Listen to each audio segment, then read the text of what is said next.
저는 이름은 최병천이라고 하고요. 그리고 여기 신촌대학교에서는 입법 전문가 돼볼까라는 제목으로 3번 했었어요.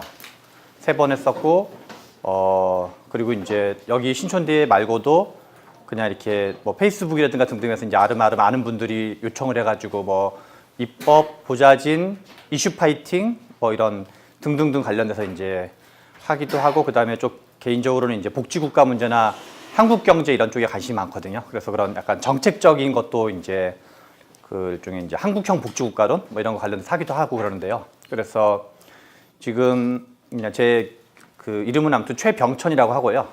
그리고 그냥 외우기 편하게는 순대 중에 병천 순대라고 있는데요. 이제 뭐 한자가 똑같진 않지만 그래서 병천 순대라고 있는데, 그 병천 순대가 원래 유관순 열사가 3.1 만세 운동을 했던 곳이 아우네 장터라는 곳이거든요. 그게 아우를 병 내천에서 이게 아우네 장터와 병천은 같은 마을이에요. 그래서 이제 뭔지 모르지만 저 순대에는 독립운동의 정신이 담겨 있나 보다라고 그냥 이렇게 그냥 우스갯소리를 생각하시면 되고요. 그리고 자료 혹시 다 받으셨나요?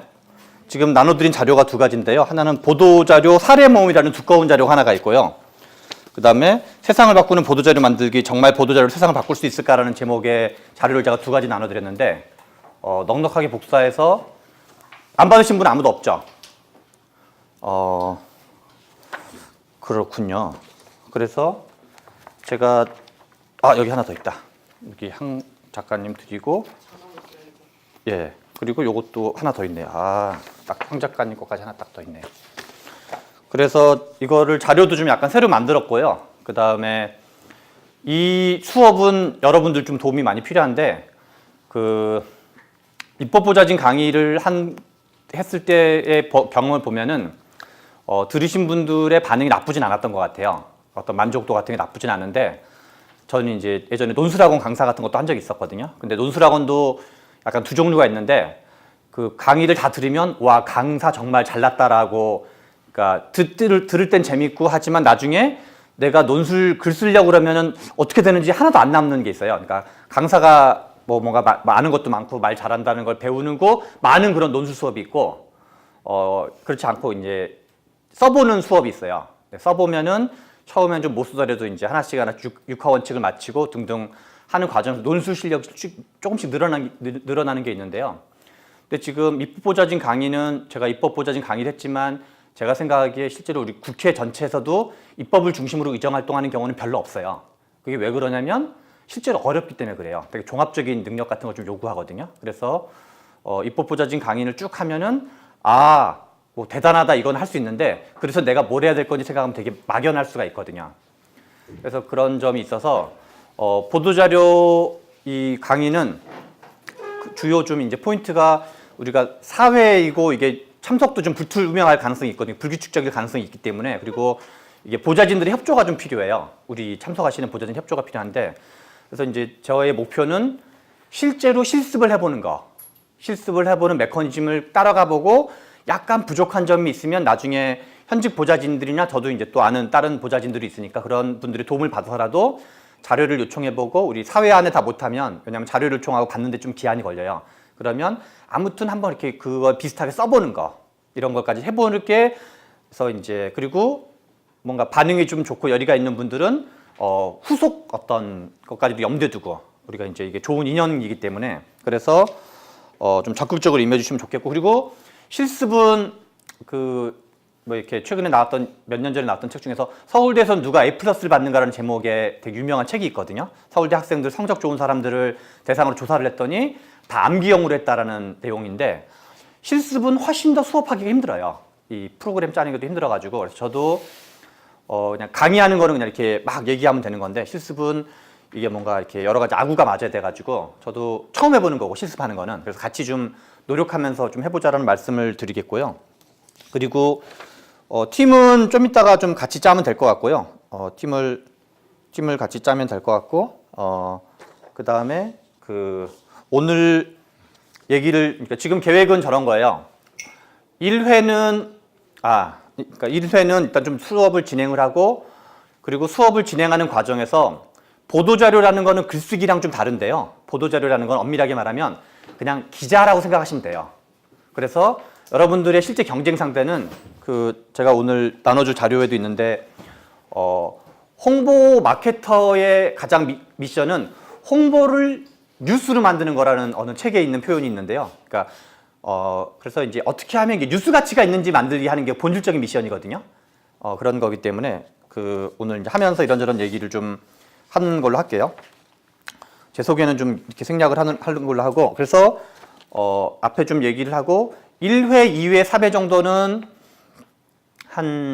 우리가 지금 이제 7시 반부터 딱 9시 반. 근데 조금 한 1, 20분 정도 더 있을 수 있다고 생각하면 될 것 같은데 10시 전에는 무조건 한 9시 4, 50분쯤에는 끝내는 걸로 할게요. 4, 50분쯤에는 끝나는 걸로 하고, 가급적이면 9시 정도까지, 오늘부터 9시 정도까지 제가 얘기를 하고 9시부터는 팀을 나눠서 이제 부족하지만 한 번 만들어진 팀으로 쭉 가려고 그래요. 그래서 5명 정도를 한 팀으로 생각을 하려고 그러거든요. 오늘 못 오신 분들은 나중에 다시 이렇게 얻는 식으로 하더라도, 그래서 5명 정도가 한 팀으로 끝까지 가고 뭔가 이제 팀장, 조장도 좀 뽑고, 그 사이에 제가 도와드릴 수 있는 건 저도 이제 계속 결합해서 도와드리는 걸로 하는 걸로 할게요. 그래서 그리고 이게 불가피하게 보도자료라는 게 좀 이따가 얘기하겠지만 보도할 만한 가치가 있는 더하기 글쓰기에 관한 거예요.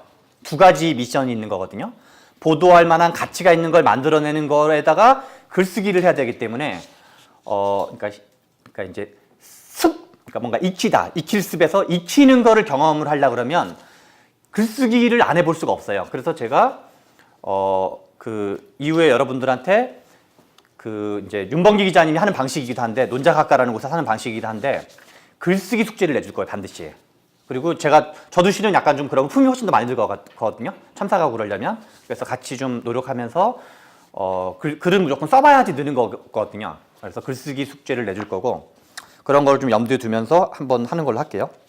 여기 나눠준 자료가 이번 4회 동안 내내 쓰는 발제문이라고 그냥 생각하시고 분실하지 마시고 계속 하시고, 혹시라도 분실하신 분은 다시 얘기를 해주시면 제가 다시 복사를 해서 준비해서 드리는 걸로 할게요.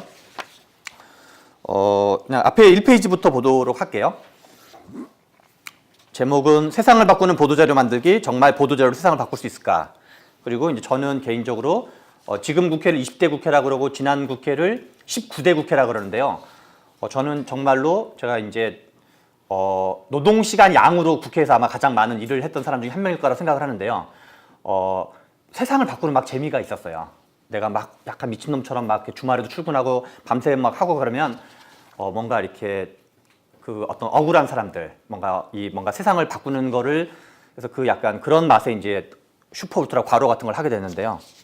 그래서 정말로 세상을 바꿀 수 있다라고 저는 생각을 하고, 그리고 그런 경험들을 이제 녹여서 얘기를 하게 될 것 같아요. 그래서 크게 얘기할 거는 뭐 이런 얘기들 하는데, 제 소개는 그냥 간단하게 드리면 자칭 저희 이제 지향이기도 한데 정책 혁신가이고요.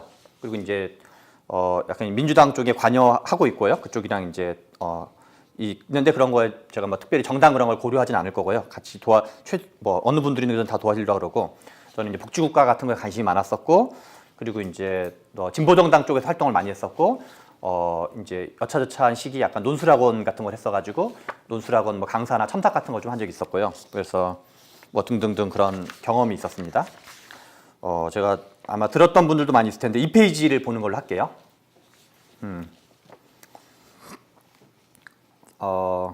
유서를 남기고 자살한 12살 소녀 영아 카트 그리고 전태일. 인천시 남구의 한 빌라 45세 엄마 그리고 12살의 딸이 자살을 했다. 가난한 이들답게 자살의 방법은 매우 고전적인 연탄불이었다. 엄마 유서와 함께 12살 딸의 유서가 발견되었다. 12살. 만 12살이면 중학교 1, 2학년쯤 되었을까. 다음은 유서의 내용이다. 그동안 아빠 말을 안 들어 죄송해요. 밥 잘 챙기고 건강 유의해요. 나는 엄마하고 있는 게 더 좋아요. 우리 가족은 영원히 함께할 것이기에 슬프지 않아요. 서울의 한 폐기물 업체에서 일하던 51살의 아빠는 집에 돌아와서 자살한 아내와 아이를 발견하고 그 역시 연탄불로 자살을 했다. 아빠는 그 순간 무슨 생각을 했을까? 이제 이들 가난한 가족들은 마치 로미오와 줄리엣처럼 죽음을 통해 영원히 함께할 수 있게 되었을까? 꼭 그랬으면 좋겠다. 며칠 전에는 국밥값을 남기고 자살을 한 68세의 최모 씨가 있었고, 그리고 얼마 전에는 송파 세모녀의 자살이 있었다. 11월 13일, 영화 카트가 정식으로 상영되는 날이다. 시사회를 본 분들은 하나같이 강추하는 분위기다. 나 역시 11월 13일 개봉일에 맞춰 영화를 보러 갈 예정이다. 파업저냐. 1990년 장상곤매가 만들었던 영화를 보기 위해 수많은 사람들은 전경과 싸워야 했다. 단지 영화를 보기 위해. 그렇게 전경과 싸우면서 몰래 숨어서 영화를 봤던 사람이 무려 30만 명이었다. 파업전야가 상영되던 1990년은 이제 2014년이 되었다. 무려 24년이 지났다. 그 사이에 장상곤매는 명필림으로 이름이 바뀌었고 공단의 공장에서 촬영되었던 파업전야는 서울 시내 한복판 월드컵 경기장 안에 있는 대형마트 업체의 카트로 바뀌었다. 그리고 대학가에서 전경과 싸우면서 봐야 했던 영화를 이제는 극장에서 돈 내고 볼 수 있게 되었다는 점이 달라졌다. 그러나 그리고 나머지는 바뀐 것이 없다. 아니 바뀐 것이 있다면 1990년에는 우리들이 영화 보는 것이 두려워서 수만 명의 전경을 동원할 정도였는데 지금은 아무도 우리들이 영화 보는 것을 두려워하지 않는다는 것이다. 그것은 그들이 우리를 전혀 두려워하지 않으며 오직 우리의 무지와 무능력에 의해서 이러한 상황이 지속되고 있음을 암시하는 것이다. 영화 카트가 상영되는 11월 13일, 이날은 전태일 열사의 분신일이다. 그래서 해마다 11월 13일이 있는 주간에는 수만 명의 노동자가 모여서 노동자 대회를 하는 날이기도 하다. 그러나 전태일 열사를 계승한다는 민주노조는 공무원 연금 개혁을 반대하는 것에 뜻을 같이 하고 있는 중이다. 그리고 그들 민주노조는 상대적으로 좋은 일자리와 좋은 기업 복지를 동시에 갖고 있는 대한민국에서 좋은 노동시장의 상층 10%쯤에 위치하고 있는 사람들이다.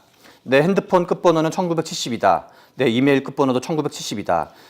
주변의 많은 분들은 나를 1970년생으로 오해하지만 모두 전태일을 기념하는 번호이다. 1970년 전태일 열사는 인간 존엄에 대한 무한한 헌신과 용기를 상징한다. 그리고 1990년 파업전야가 상영되던 그 시대에는 구속을 각오하고 군부 독재와 맞서 싸우는 정의감과 용기를 필요로 했다. 영화 카트의 배경이 되는 사건은 87년 6월 항쟁의 정신을 계승하는 노무현 정부가 집권하고 있던 2007년 가을에 발생했다. 그리고 소위 민주화 세력을 상징한다는 열린우리당이 원내 과반을 차지하고 있을 때 발생한 사건이다. 그러니까 87년 6월 항쟁 세력이 행정부와 입법부를 동시에 장악하고 있었다. 그리고 그들이 날치기로 비정규직 관련법을 통과시킨 이후에 상암동 월드컵 경기장에 위치한 홈에버에서 아줌마들의 눈물겨운 싸움은 시작되었고 그리고 마침내 눈물겹게 진압되었다. 지금 2014년 우리는 독재와 싸우는 것이 아니라 구조와 싸워야 한다. 지금 우리가 마주하고 있는 가난한 이들의 자살은 12살 소녀의 자살은 그리고 우리가 마주하고 있는 노동 문제 등은 여러 가지 요인이 총체적으로 맞물려 있는 양극화 구조에서 비롯되는 것이다. 이중 노동시장, 양극화, 세계화, 저성장, 인구 구조의 변화, 낮은 세금, 복지 체험의 부족, 중산층의 불안, 낡은 87년 체제를 떠받치고 있는 정당과 노동운동, 그리고 낡은 운동권 세대들. 구조는 매우 총체적이기에 구조와 싸워야 하는 우리는 오히려 초심으로 돌아가야 한다. 더 큰 용기와 더 큰 인간애를 필요로 한다. 그리고 더 구조적인 분석과 대담한 상상력, 그리고 총체적인 대안을 필요로 한다. 1970년 11월 전태일은 22살에 분신을 하고 유언을 남겼다. 2014년 11월 가난한 아이는 12살에 자살을 하고 유서를 남겼다. 사랑하는 엄마 아빠와 영원히 함께하기 위해서.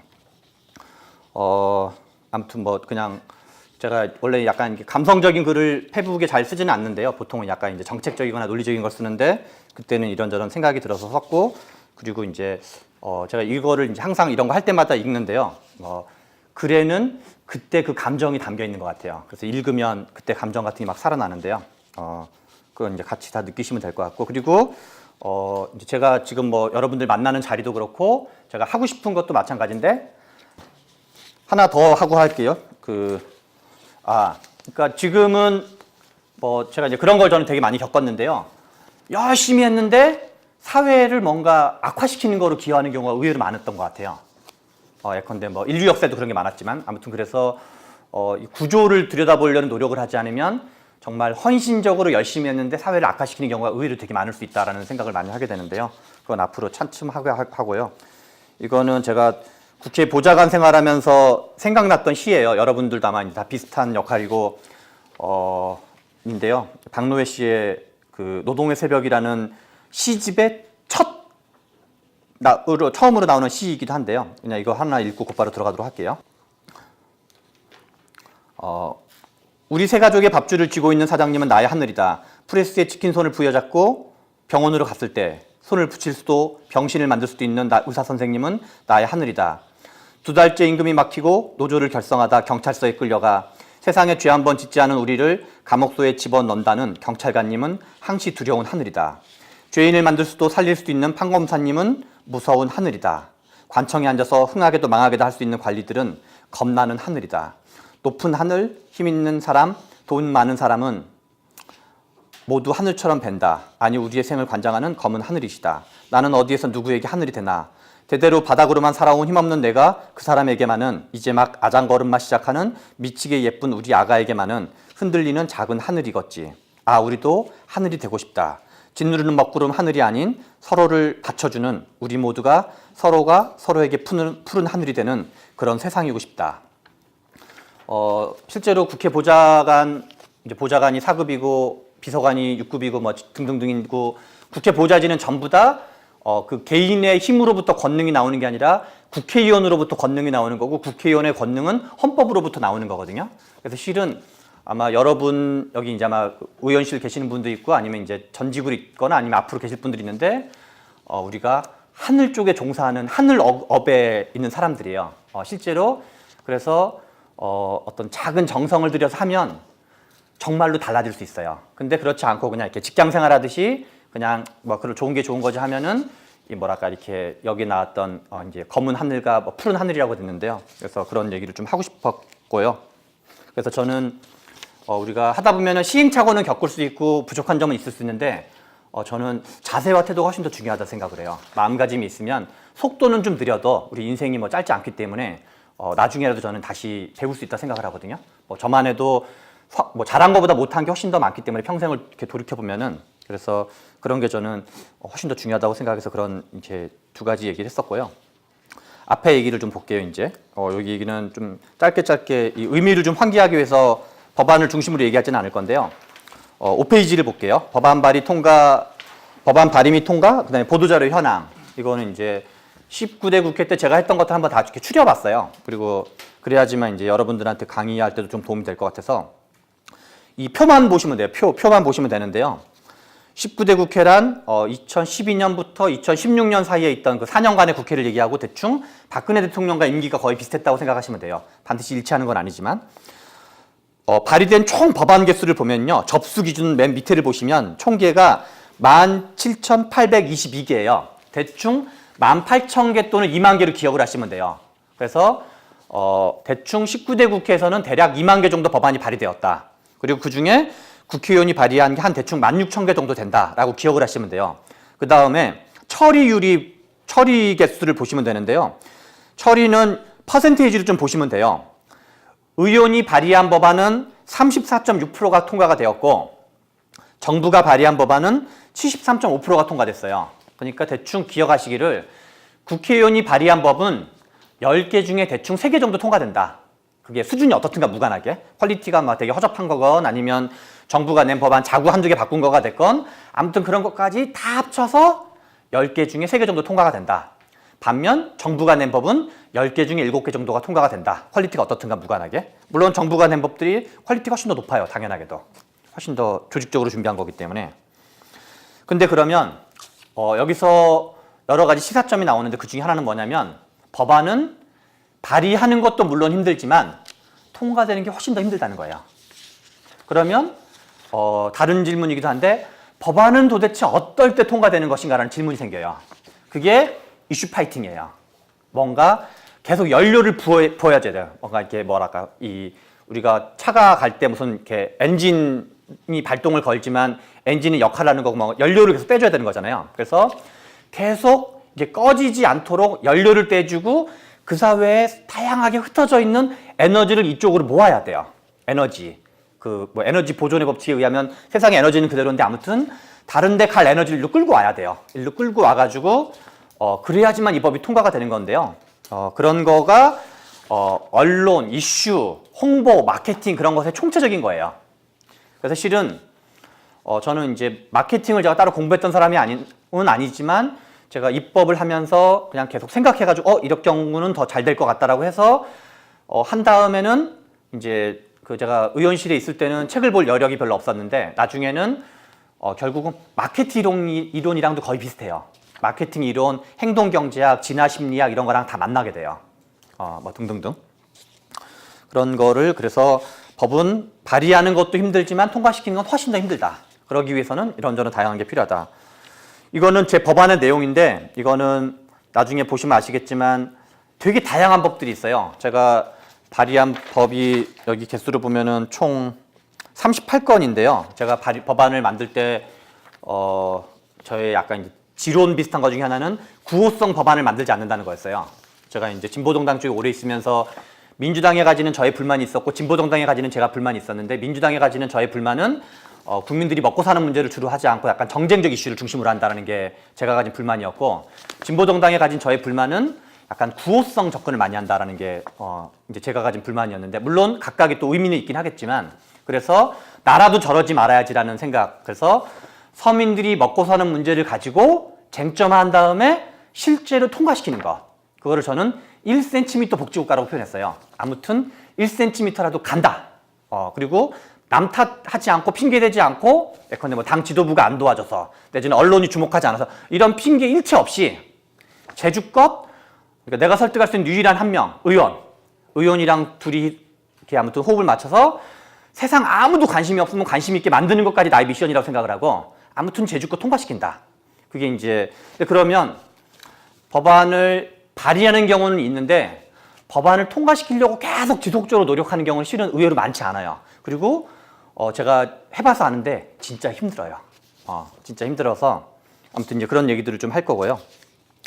통과된 법안이나 주요 법안은 혹시 이제 아시는 게 있을지 모르겠지만 뭐 저 혼자 한 건 아니고 이제 같이 여러분들이랑 같이 팀을 맞춰서 도와주는 많은 분들이 있었던 건데요. 대한민국에서 상가 권리금이 처음으로 법으로 보장받게 된 거는 저를 비롯한 같이 노력했던 분들 상가 권리금이 법으로 보호 해결했다는 걸 들은 적 있으세요? 혹시 뉴스 같은 데서? 접하신 적 혹시 한번 손 들어봐 주실래요? 아시는 분은? 네.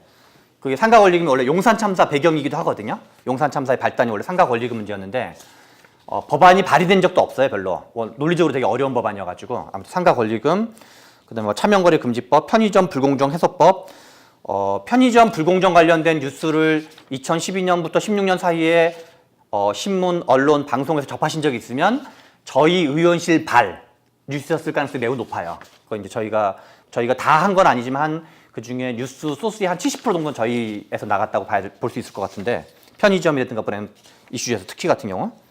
그래서 뭐 그다음에 자동차 수리비 인하법, 그다음에 쭉 밑에 내려오면 아쉽게 너무 그때 늦게 내가지고 통과는 안 됐는데 불효자 방지법이라는 법도 있었었고요. 등등등 있었습니다. 이거는 되게 좋은 법인데 뭐 이게 긴 설명이 필요하니까 생략하는 걸로 하고요. 8페이지를 보는 걸로 할게요. 제가 냈던 법안을 보도자를 한번 제가 추려봤어요. 제가 모시던 의원님이 민주당의 싱크탱크인 민주정책연구원, 지금은 민주연구원으로 이름이 바뀌었는데 그때 원장이 되시면서 제가 한 1년 정도 파견을 나가 있었어요. 그래서 보좌관 신분이지만 연구원 일을 한 적이 있었거든요. 그래서 실제로는 2012년부터 한 2014년 정도까지가 이제 풀로 2년이고 나머지는 한 1년 정도는 연구원에서 있었는데요. 그래서 이제 2012년, 13년, 14년, 15년이 이제 12년 5월 30날 개원을 하고 상임위원회 결정이 한 7월 초에 결정됐었는데 실제로는 7, 8, 9, 0, 1 해서 한 5개월이죠. 5개월. 대충 한 2012, 13, 14로 치면 한 2년 5개월 정도 되는데요. 그래서 대충 추려보니까 한 6일 정도마다 한 번씩 보도자료가 나간 것 같더라고요. 6일에 한 번 정도 대충 꼴로 보도자료가 나가고 이 2001, 2, 3년을 치면 그다음에 2005년, 15년까지 치면은 한 8일에 한 꼴 정도 나간 것 같더라고요. 대충. 그리고 이후에 보시면 아시겠지만 대부분은 다 데이터가 있는 보도자료들이 대부분이었어요. 이거는 그냥 제가 임의적으로 분류해 본 거예요. 보도자료 유형별 분류. 방가로 2번을 보시면 토론회 홍보용 보도자료가 있다. 이거는 이제 법안이 아닌 경우 토론회, 법안을 우리가 발의하진 않는 토론회 그런 거가 대충 이제 있고 그런 거의 포인트는 시의성, 야마, 부가가치, 에토스라고 제가 표현했는데요. 자세한 내용은 나중에 다시 얘기하기로 하고 정치적, 정책적 입장 표명을 하는 보도자료가 있는데요. 이건 이제 여기서 그냥 저의 구분법에 의하면 데이터가 있진 않았던 보도자료들. 그러나 입장은 표명했던. 근데 그것도 이제 좀 품이 드는 것도 있고 품이 안 드는 것도 있는데요. 그거는 이제 뒤에 다시 사례에서 좀 보여드리기로 하고 이거는 이제 특히나 우리 이제 정무적으로는 정당과 정당의 대결에서는 가장 대표적인 건 대변인 논평이죠. 근데 지금은 이제 해당 의원실은 대변인 논평 이런 거랑 좀 질적으로 다른 거니까 정책에 대한 논평 같은 성격이 있는 거죠. 그런 게 있고 법안 발의는 법안과 관련된 토론회. 이거는 일련의 흐름으로 볼 필요가 있고요. 그 다음에 데이터 뉴스, 그러니까 이제 이후에 자세히 얘기하겠지만 우리가 신문이 뉴스페이퍼잖아요. 뉴스페이퍼는 뉴스가 아닌 건 실어주지 않아요. 말 그대로 새로운 뉴가 돼야 돼요. 뉴를 만들어내지 않으면 뉴스페이퍼에 실릴 수가 없어요. 그래서 세상에 단 한 번도 존재한 적이 없는 그 뉴를 만들어내는 게 실은 보좌진이 정책으로 이슈화시키는 방법이에요. 그러니까 실은 쉬운 일은 아닌 거죠. 그래서 대충 그런 걸 나눠봤더니 제가 법안 홍보 보도자료가 44.6% 정도 되고 그 지금 하단인데요. 8페이지. 합계만 보시면 제가 냈던 전체가 법안 홍보 보도자료가 한 44.6%, 그 다음에 데이터 뉴스가 한 32.1%, 그 다음에 이제 특히 초창기엔 좀 많았는데요. 데이터 없는 정책 입장 뭐 이런 게 있었고, 그건 나중에 자세한 걸 얘기를 할게요. 이 얘기는 이제 많이 이제 했던 얘기인데, 이제 9페이지로 넘어갈게요. 제가 아까 전에 법안을 다 읊지는 않았지만 38개 법안이 정말 다종다용한 분야가 있거든요. 제가 다종다양하게 법안을 뭐 모든 걸 다 알고 했던 건 아니었고, 이 얘기를 좀 드리려고 그러는데, 이제 보좌진의 미션과 관련된 거고, 제가 참고로 제가 그 초등학교 2학년 때 바둑판 공책에다 글을 썼었는데요. 저희 누님이 그 제 초등학교 2학년 때 바둑판 공책에 글 쓰는 걸 보더니, 야 병철아 너 글 되게 잘 쓴다 그랬어요. 글씨 되게 잘 쓴다 그래가지고 제가 30대 초반에 다시 글씨를 쓰고 있는데 저희 누나가 나한테 뭐라 하냐면, 병철아 너 그때랑 글씨가 똑같다 그렇게 얘기를 하더라고요. 그래서 저는 저의 글씨체를 동심체라고 표현을 해요. 그래서 혹시 이제 못 알아보시면 얘기를 해주세요. 그래서 아무튼 보통은 이제 알아는 보는데 예. 그래서 제가 이제 드리고 싶은 얘기는 전문가 3분론이라는 거예요. 전문가는 세 종류가 있다. 이게 이제 제가 말하고 싶은 핵심인데요. 그 얘기를, 이거는 국회라는 공간이 뭐 하는 공간이냐, 보좌진이나 국회의원이 뭐 하는 존재냐와 관련된 거기 때문에 알아두는 게 되게 필요한데요. 이거는 이제 그냥 제가 경험했던 거를 근거로 개념화 해본 거예요. 저는 전문가는 하나가 현장 전문가예요. 현장 전문가가 있고, 또 하나가 이론 및 제도 전문가가 있는데요. 현장 전문가의 장점은 그러니까 그런 거예요. 아동폭력 문제의 전문가는 저는 아동폭력 피해 당사자라고 생각을 해요. 또는 아동폭력 피해 당사자를 도와주는 학부모, 또는 아동폭력 피해 당사자를 오랫동안 도와줬던 그 어떤 단체 또는 학자. 그래서 일종의 여기서 현장 전문가라는 개념은 필드 개념에 가까워요. 필드, 현장성. 그리고 심지어는 아동폭력의 한 전문가는 가해자도 전문가일 수 있어요. 그 사람도 필드를 알거든요. 예컨대 노사관계 전문가는 노무 담당 관리자도 전문가일 수 있어요. 그 사람 필드를 아는 사람이거든요. 그래서 피해자 개념이랑은 좀 다른 거예요. 그러니까 당사자 개념에 가까운 거죠. 가해자가 됐건 피해자가 됐건 관계없이. 그러면 노사관계 문제의 당사자는 노 쪽, 사 쪽, 그리고 노 쪽을 도와주는 사람들, 사 쪽을 도와주는 사람들. 그 사람들은 현장을 접하게 돼요. 현장을 접하게 되는 거고. 그런데 현장 전문가는 단점이 있어요. 어떤 단점이 있냐면 현상적, 경험주의적, 파편적이에요. 근데 우리가 어떤 제도는 어떤 A라는 제도가 있는데 그 제도가 문제점이 한 60% 정도 있다고 쳐요. 근데 그 제도가 A라는 제도를 B로 제도를 바꾸는 순간 문제점이 더 늘어나는 경우도 있어요. 문제점이 70%가 아니라 80%, 90%가 될 수도 있거든요. 그래서 다른 제도는 더 나쁘기 때문에 어쩔 수 없이 그 제도가 있는 경우도 있어요. 예를 들어서 저는 이제 아주 오래된 운동권이고 진보 쪽에 있고, 저는 한때 이제 사회주의가 대안이라고 생각했던 사람인데, 이제 작년이 소련 사회주의 혁명, 러시아 혁명 100주년이 되는 해였거든요. 작년 2017년 11월 달이, 그 2017년 10월 달은 박정희 탄생 100주년이었고, 2017년 11월 달은 러시아 혁명 100주년이었어요. 작년이 그런 해였는데, 러시아 혁명은 전 세계에서 휴머니즘을 지향하는 혁명가들이 실제로 혁명적 열정으로 만든 나라예요. 근데 그게 결국은 전체주의 독재로 빠지게 된 거거든요. 그래서 경제적으로도 몰락한 거고, 정치적으로도 몰락하고, 휴머니즘의 가치에도 몰락했어요. 그래서 실은 좋은 의도와 좋은 결과는 실제로 별개예요. 그걸 이제 우리가 객관적으로 이해할 필요가 있는데, 그래서 우리가 보통은 이 A제도의 문제점만 막 까가지고 이 제도 없애버려야 된다고 생각을 하지만 A제도가 아닌 B제도나 C제도를 갖다 놓으면 더 안 좋아지는 경우도 되게 많거든요. 근데 그러려면은 A제도의 장단점과 B제도의 장단점을 다 비교할 수 있는 어떤 안목이 있어야 돼요. 그래서 아무튼 이쪽 현장 전문가는 현상적, 파편적, 경험주의적 오류를 갖는다. 그래서 역사성, 정합성, 어떤 이런 거를 잘 별로 신경 쓰지 않는다는 거죠. 반면 이론 및 제도 전문가는 역사성, 논리적 정합성 이런 걸 되게 중시 여겨요.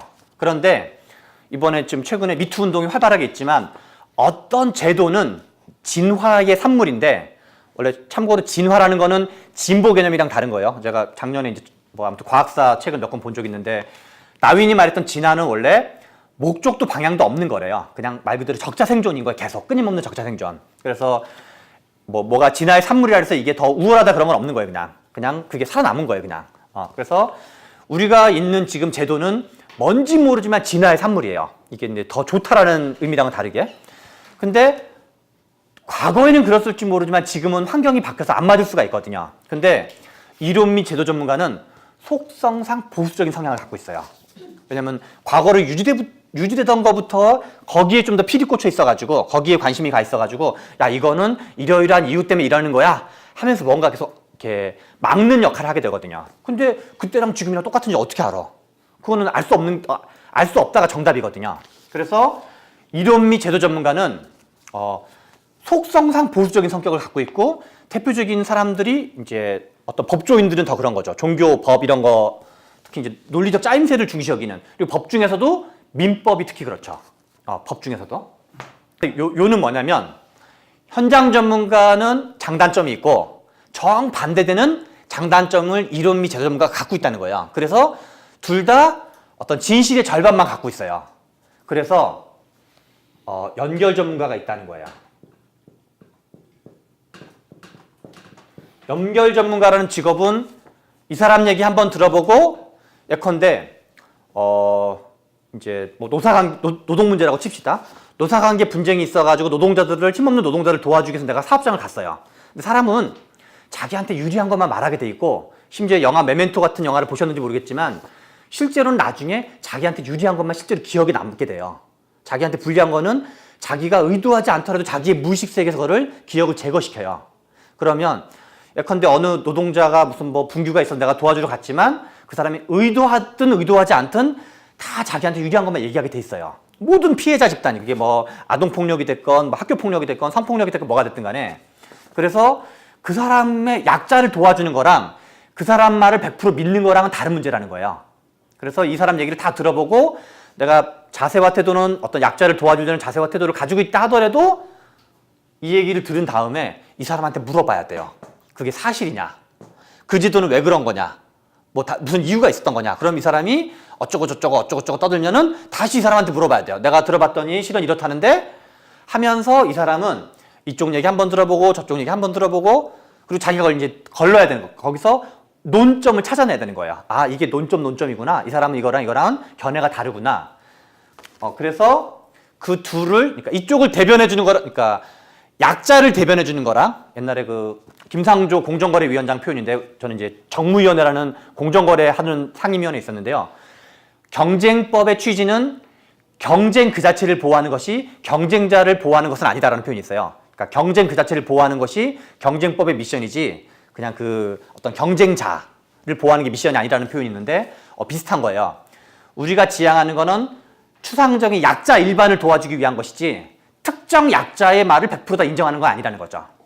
그거는 나중에 더 큰 사건이 반드시 터지게 돼 있어요. 왜냐하면 이렇게 쏠림 현상이 벌어지기 때문에 편향이 발생해가지고 그래서 연결 전문가의 미션은 이쪽 얘기 한번 들어보고 저쪽 얘기 한번 들어보고 그런 거를 계속 연결하는. 그런데 현장에서 무슨 일이 벌어지고 있는지는 이론 및 지도 전문가는 알 수가 없어요. 그래서 그거는 현장의 귀를 들어봐야 되니까 실제로 이 사람은 전문가예요. 이 사람도 전문가고 이 사람도 전문가고. 그래서 여기 이제 9페이지 중하단에 있는데요. 국회의원 보좌관 비서관 가장 대표적인 연결 전문가의 직업군은 기자예요, 기자. 그래서 실은 국회의원과 보좌진은 기자처럼 연결 전문가를 미션으로 하는 직업군이다라고 생각할 수 있고, 그리고 시민단체는 상대적으로 조금 더 이쪽에 가깝다고 봐야죠. 무게중심으로. 그 다음에 이제 학자 계통은 이쪽으로 좀 더 강조점이 있는 거고, 근데 정치 쪽에 있는 사람 좀 더 이제 이 양쪽을 좀 아우르려고 하는 게 미션이 조금 다른 거죠. 그렇고, 국회의원, 보좌관, 비서관, 뭐 보좌진, 기자 등등은 대표적인 연결 전문가 직업군이고, 그 밑에 한번 읽어볼게요, 제가. 반가로 3번이에요.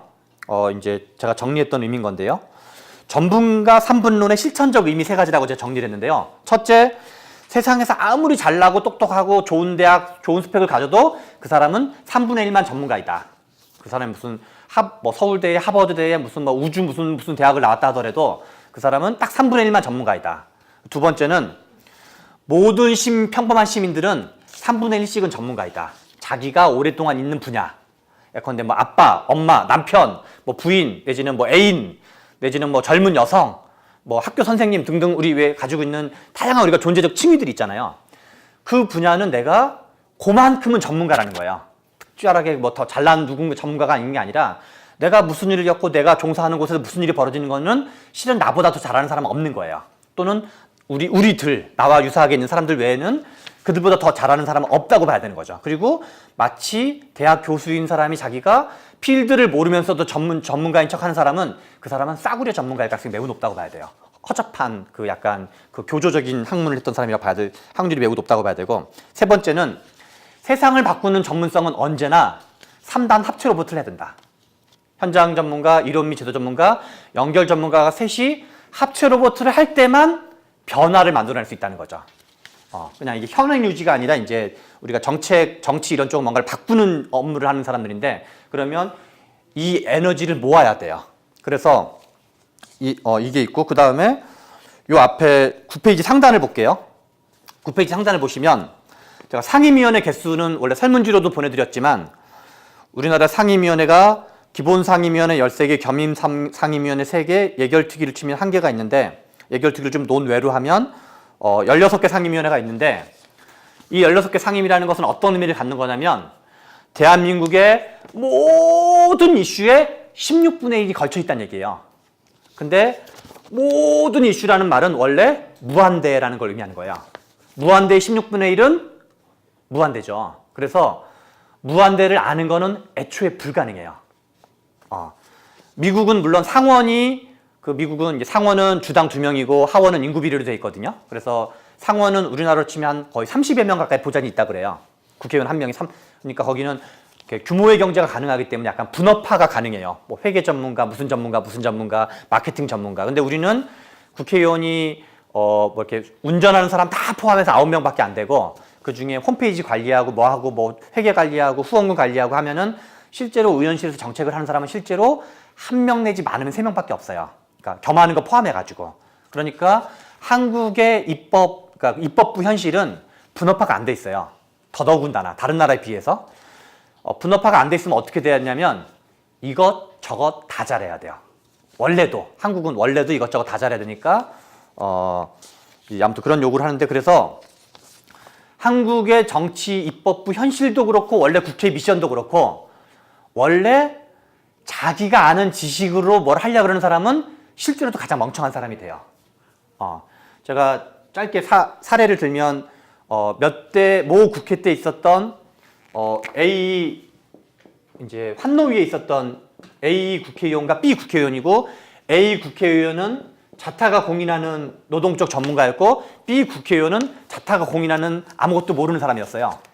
근데 둘 다 이제 환노위 국회의원인데, 제가 이제 뭐 전에 들은 얘기여서 이제 팩트는 약간 좀 다를 수는 있긴 한데, 이 A 전문가는 어디 이제 노사분기구 사업장을 가면 막 얘기를 하다가 예컨대 노동자들이 개념이 좀 틀린 걸 막 얘기를 한대요. 그러면 어느 순간에 막 강의를 하기 시작하는 거예요. 그거는 개념이 틀렸고요. 뭐 하고 이렇게 막 해가지고 나중에 노동자들이 막 짜증이 나기 시작하는 거예요. 내가 억울한 점이 있어가지고 얘기를 하려고 그랬는데 막 교육을 들어야 돼요.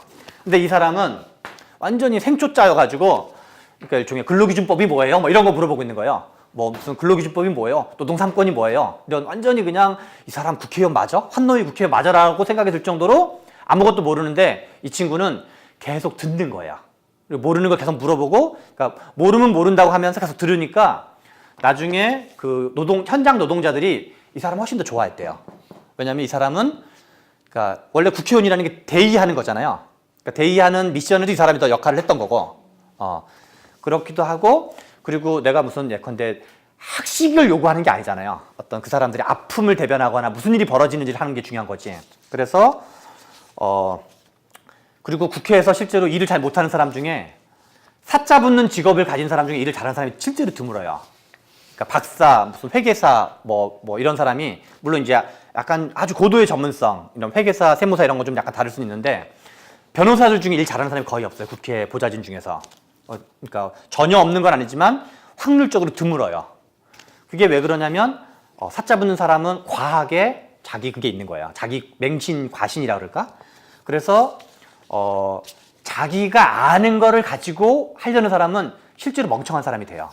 그렇지 않으면 우리 왜 그 공자께서 했던 멋있는 말, 아는 건 안다 그러고 모르는 건 모른다 그러는 게 진짜 아는 거라고 표현했는데, 그냥 모르면 모른다고 얘기하시면 돼요. 아는 척할 필요 없고, 그리고 모든 걸 아는 게 애초에 불가능해요, 이거는. 그래서 모르면 모른다고 솔직하게 다 얘기하고, 왜냐면 무슨 내가 악의를 가진 게 아니기 때문에. 그래서 계속 그리고 그러면 국회 보좌진의 미션은 뭐냐면 현장 전문가와 이론 및 제도 전문가의 전문성을 활용하는 전문성. 실은 요구되는 전문성이 그거라는 거예요. 내가 학식의 왕, 내가 현장을 잘하는 사람의 왕, 그런 꿈은 애초에 가질 필요가 전혀 없다. 그런 거를 약간 이제 뭐랄까, 그런 거를 하는 능력, 전문성을 활용하는 전문성을 활용하는 능력이 전문성의 본질이에요. 근데 그러려면 뭐가 필요하냐면, 여기 9페이지 하단에 방가로 4번에 있는데요. 연결 전문가의 요구되는 소양 및 자질은 뭐냐면, 자질은 막스 베버라는 사람의 소명으로서의 정치라는 책에 나오는 엑스키스의 내용이기도 하는데요. 열정, 책임감, 균형적 판단이에요. 이게 이제 정치가에게 요구됐던 건데 실은 정치 계통에 요구하는 사람 모두에게 요구하는 거 자질인 것 같아요. 열정, 책임감, 균형적 판단. 그리고 열정과 균형적 판단은 약간 좀 모순되는 측면이 있어요.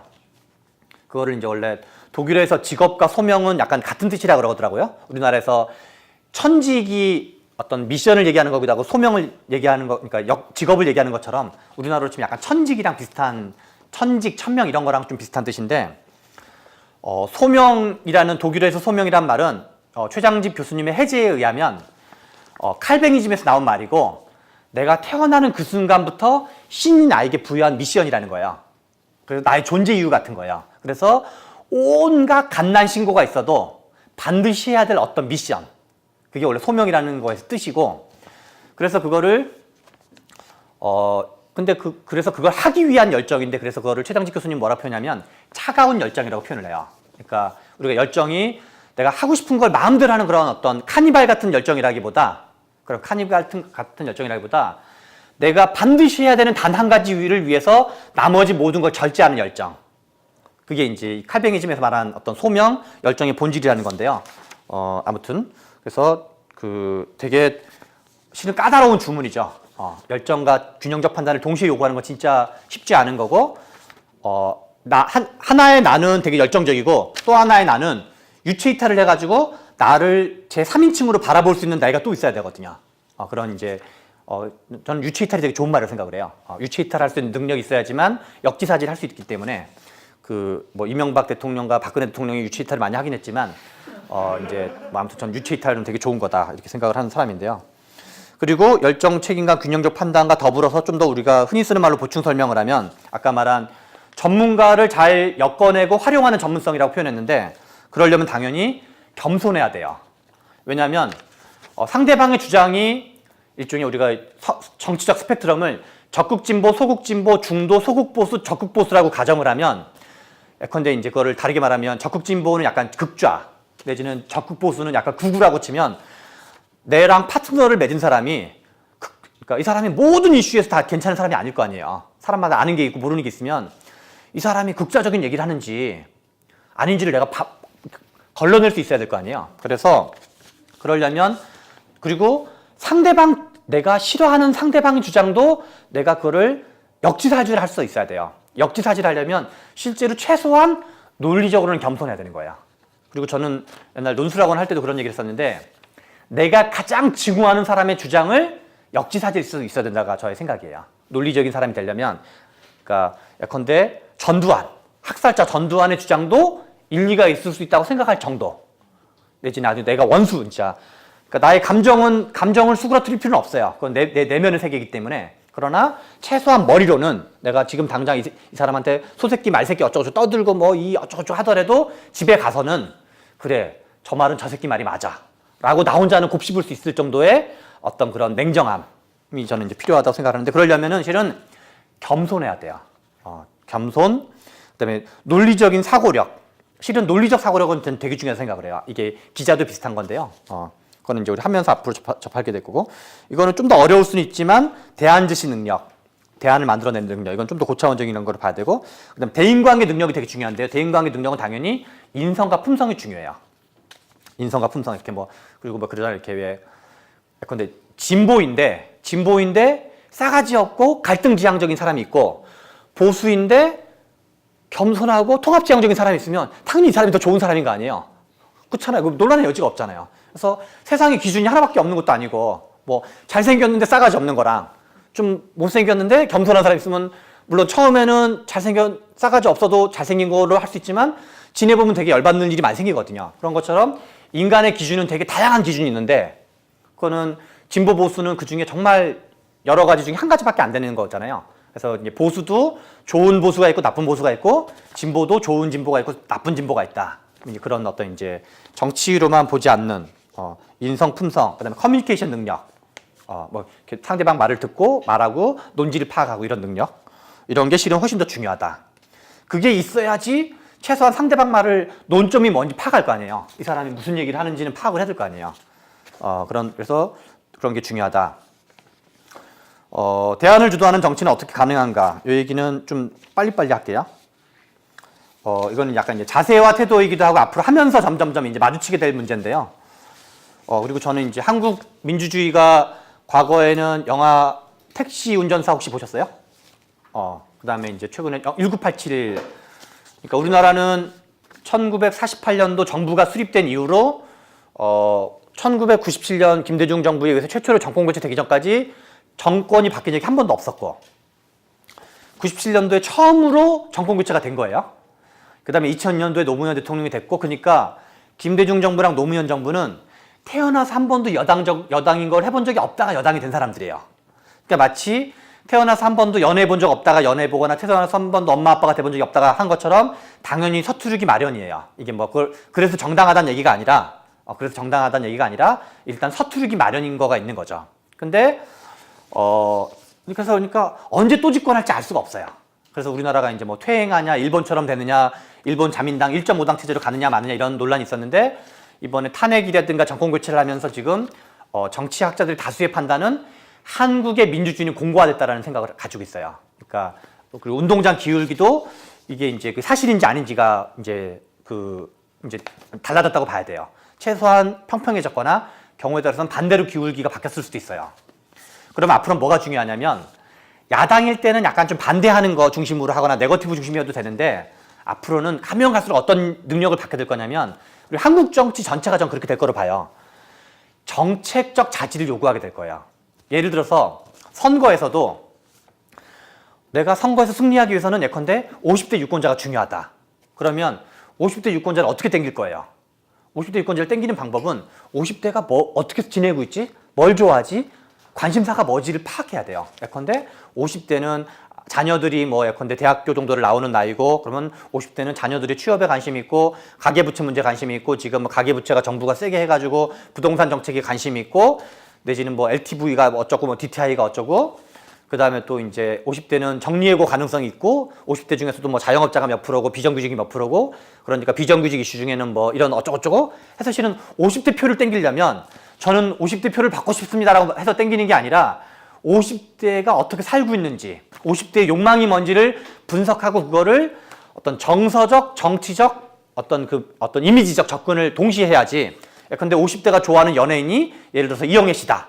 그러면 이영애 씨랑 같이 있으면서도 예컨대 이영애 씨, 근데 50대가 관심 있는 게 가계부채 문제다. 그러면 뭐 가계부채 은행에서 만난다든가, 은행에서 뭔가 같이 만나는 걸 한다든가, 이런 식으로 뭔가 다양한 그 욕구, 라이프 사이클, 욕망 이런 걸 파악을 해야지만 50대 표를 땡겨올 거 아니에요. 그럼 그런 거는 정책이랑 연동된 어떤 홍보, 논리, 뭐 마케팅 이런 게 다 연동되는 거거든요. 근데 저는 앞으로 가면 갈수록 한국 정치는 우리가 느끼는지는 잘 못하지만 꾸준히 관찰했던 사람은 되게 급진적으로 그렇게 갈 거라고 전망하고 있어요. 지금도 실은 그렇고. 그러니까 문제 해결형 접근이라고 치면 우리나라 지식인이나 학문들은 비판을 잘하는 지식인이었는데 앞으로 가면 갈수록 대안을 잘 만드는 지식인. 지금 이제 문재인 정부도 그런 어떤 그런 실험대에 올라 있는 거죠. 과연 잘할지.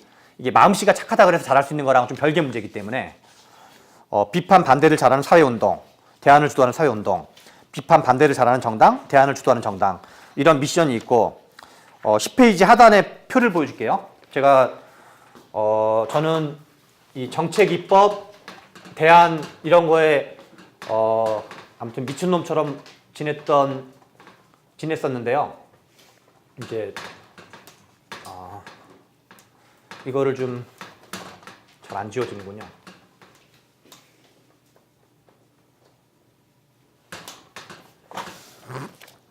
페이지 하단의 박스가 핵심인데요. 반대를 잘하는 정치와 대안을 주도하는 정치가 있으면 반대, 네거티브 정치가 있고 대안, 포지티브 정치가 있다고 치면 저는 이제 정책 입법 대안 같은 걸 만들려고 노력을 되게 많이 하고 뭐 부분적으로 이제 통과도 많이 시키고 그랬는데 이제 안 그런 의원실도 많잖아요. 안 그런 의원실도 하고 내가 보기에는 좀 덜 그런 의원실도 있는데 저의 결론은 이게 이제 인풋 아웃풋으로 표현을 하면 막말 반대 네거티브 정치가 압도적으로 저비용 고율이라는 걸 알게 됐어요. 구조 자체가 그렇구나라는 걸 알게 됐어요. 여러분 한번 다 눈을 감고 5초간 생각나는 국회의원 3명만 한번 생각을 해보세요. 눈 다 감았고 5초간 그냥 생각나는 국회의원을 한번 3명 정도만 연상을 해보세요. 뭐 이름을 말하진 않아도 돼요. 하나, 둘, 셋, 넷, 다섯. 네, 눈 떠보세요. 그 중에 그 사람이 정책 입법을 한 거 기억나는 분 혹시 있으세요? 그 세월호 참사 특별법 박주민. 아, 박주민이요? 오케이. 그리고 다른 분 혹시 뭐 생각나는 분 있어요? 그리고 아마 이제 생각난 분 중에 이 사람이 뭔가 막말 반대 네거티브로 생각나는 분, 뭐 이름은 얘기할 필요 없는데 그런 분이 연상이 됐다. 우리 좀 한번 손 들어보세요. 한번 높이 손 들어보세요. 한번 세볼게요. 하나, 둘, 셋, 넷, 다섯, 여섯, 일곱, 여덟, 아홉, 열, 열하나, 열둘, 열세, 열네. 기억나요? 14대 1이에요. 14대 1. 14배 효율적이에요. 14배 효율적인데 실제로도 그래요. 여기는 3을 투입하면 9가 나와요. 이거 뭐 임의적인 수치예요. 3을 투입하면 9가 나오는데 여기는 9를 투입하면 실제로 3밖에 안 나와요. 그래서 막말 반대 네거티브가 훨씬 더 압도적으로 저비용 고율이고 정책 입법 대안은 압도적으로 고비용 저율이다. 저는 이제 아무튼 제가 그래서 이걸 알게 됐어요. 제가 막 해보면서 내가 엄청나게 많은 걸 정말 남들보다 막 하고 했었는데 만들기도 정책 입법 대안은 만들기도 더럽게 힘들고 통과시키는 것도 더럽게 힘들고 통과돼도 알아주는 사람 별로 없어요. 그래서 왜 그런지 생각했더니 막말 반대 네거티브는 말의 세계고 정책 입법 대안은 제도의 세계예요. 이제 아무튼 그렇다는 게 이제 그리고 나중에 행동 경제학이나 진화 심리학 같은 걸 하면은 인간이 원래 그렇게 진화되었다는 거예요. 나에게 공격적이거나 자극적인 거에 반응하도록 인간이 진화되었다는 거예요. 아주 오랜 수렵 채집 사회에서부터. 그래서 저는 한국 정치 국회의원들이 멍청한 것 같지만 국회에 있는 거의 모든 정치인이 전부 다 합리적 선택을 하고 있는 거예요. 그리고 대부분의 보좌진도 마찬가지예요. 막말 반대 네거티브 이런 거에 하고 이거는 이제 비합리적 선택인 거죠. 논리학 또는 경제학에서 있는 말 중에서 구성의 오류라는 게 있어요. 구성의 오류. 그러니까 개개인들은 합리적 선택을 하지만 전체적으로는 개판이 되는 걸 얘기해요. 가장 대표적인 거는 명절날 빨리 가려고 자가용을 몰고 나오는 게 대표적이에요. 도로는 제한되어 있는데 모두 다 자가용을 몰고 나오면 다 주차장으로 바뀔 거 아니에요. 도로가. 그거를 이제 경제학이나 논리학에서는 구성의 오류라 그러거든요. 그다음에 케인즈주의에서 케인즈가 예컨대 절약이 미덕이 아니다라는 얘기 있잖아요. 경기가 불황일 때 절약을 하면 불황이 더 심각해질 거 아니에요. 이 경제가 안 돌아가니까 돈이 안 돌아가지고. 그래서 절약의 역설도 구성의 오류의 대표적인 사례예요. 그러면 한국 정치가 이 모양 이 꼴인 이유는 모든 개개인들이 합리적 선택을 했기 때문이라는 걸 제가 알게 됐어요.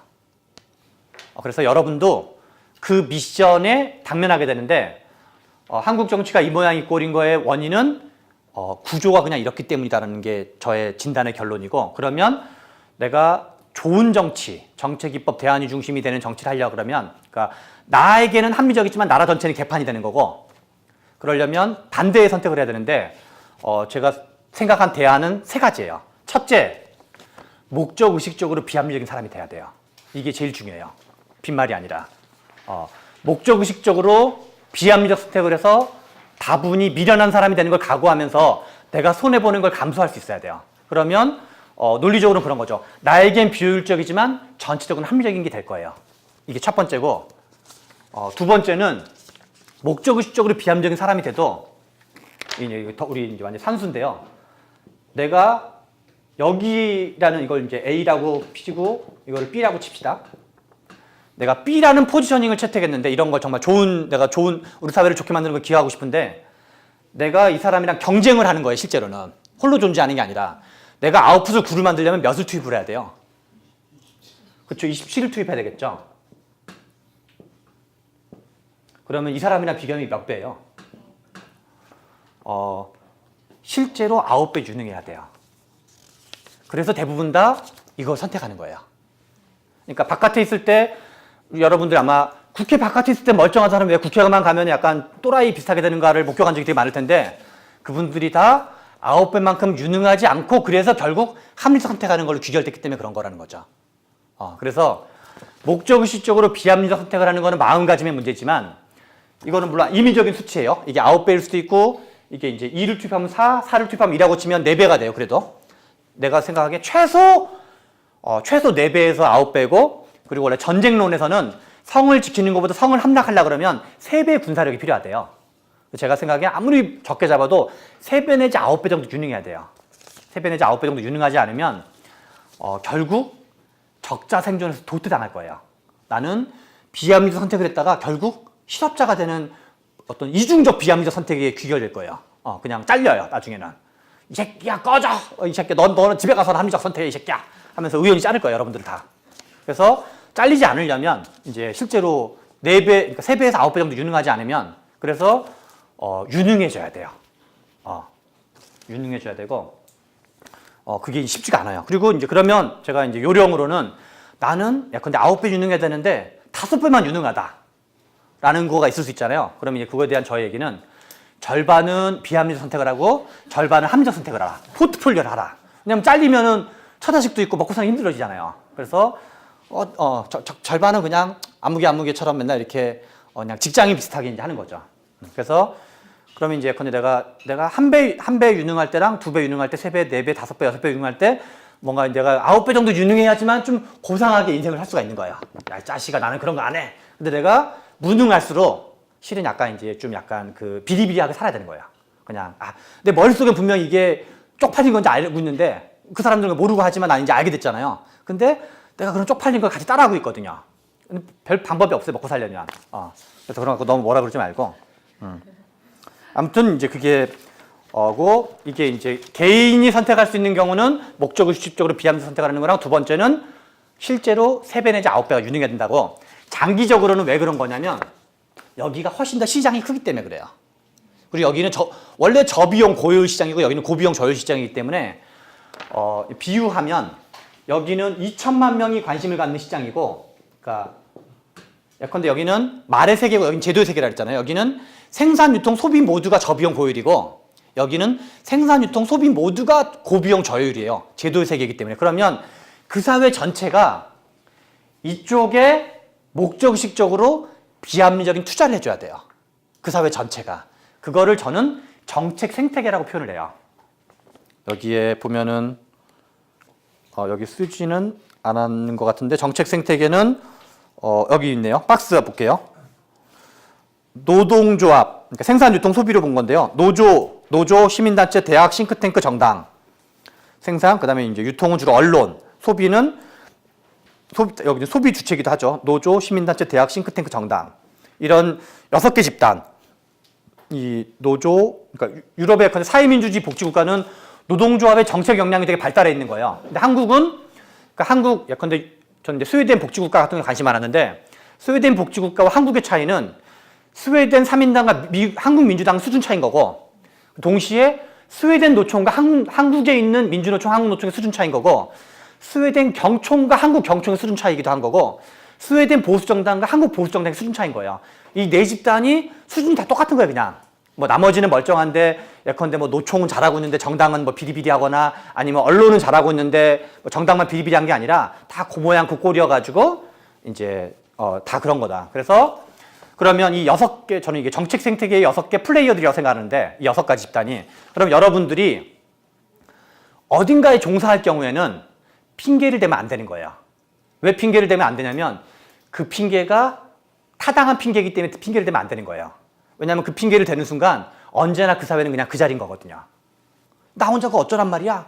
그러면 이제 실은 그냥 다 원래 남들 다 그래서 지금 이 모양 이 꼴인 거기 때문에 내가 언론, 노조, 시민단체, 대학 어딘가에 종사하는 사람은 그 제약을 제주껏 자기 개인의 힘으로 뚫어야 되는 거예요. 라고 저는 생각을 해요. 예컨대 나는 국회 보좌진이라 그러면 뭐 의원이 시키는 거 해야 되고 뭐 해야 되고 뭐 해야 되고 뭐 어쩌고저쩌고 무슨 뭐 있고 그런데 씨발 뭐 남들도 그렇고 하면 그냥 그 중에 이제 n분의 1로 사는 거고, 그렇지 않고 내가 뭔가 변화를 꾀하는 사람이라면 그 모든 핑계거리는 주어진 제약 조건으로 간주하고 제주껏 뭔가를 돌파해야 된다는 거죠. 그 사람이 그러니까 노조 활동가이건 대학교 교수이건 시민단체 활동가이든 등등등등. 그래서 변화를 꾀하는 건 더럽게 힘든 일이다. 그러니까 대부분의 사람들이 그냥 대충 해 이렇게 하는 거고, 그게 꼭 나쁘다고 생각하진 않아요. 근데 이제 아무튼 여러분이 선택할 문제라는 거고, 나머지 11페이지 하단은 넘어가는 걸로 하고요.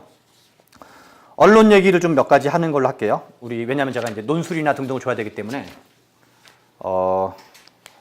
오늘 제가 9시 10분까지만 얘기하고 그만 얘기할게요.